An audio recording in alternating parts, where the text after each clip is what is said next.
एक दिन गांव के बाजार में अचानक आसमान में हलचल होती है और एक पहाड़ जितनी विशाल पंखों वाली लीची नीचे गिरती है। जैसे ही वो जमीन से टकराती पूरा गांव हिल उठता है। तभी कुछ लोग इसे आपदा समझते हैं तो कुछ भगवान का आशीर्वाद मानते हैं। बाजार उजड़ जाता है और विशाल लीची बीच में पड़ी रहती है।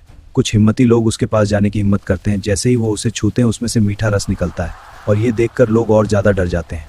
जब गांव के सभी लोग इकट्ठा होकर विशाल लीची को धक्का मारते हैं और उसे एक ऊंचे पहाड़ से नीचे जंगल की ओर धकेल देते हैं तो वह लीची बहुत दूर जंगल में जाकर रुक जाती है। जैसे ही विशाल लीची जंगल में गिरती है सभी जानवर दौड़कर आते हैं और उसे चक्कर देखते हैं। उससे मीठा रस और सुगंध निकलने लगती है और सभी जानवर मिलकर उसे अपनी गुफा में छुपा देते हैं। कुछ ही दिनों बाद गांव में भयंकर सूखा पड़ जाता है।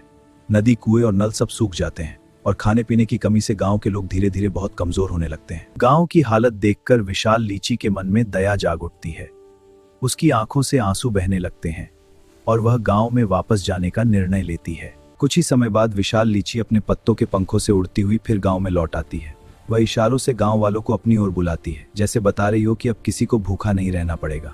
तभी विशाल लीची अपनी जादुई शक्ति से छोटी छोटी लीचियां गांव वालों के सामने प्रकट करने लगती है। सभी गांव वाले उन्हें उठाकर खाने लगते हैं और पूरे गांव में खुशी फैल जाती है।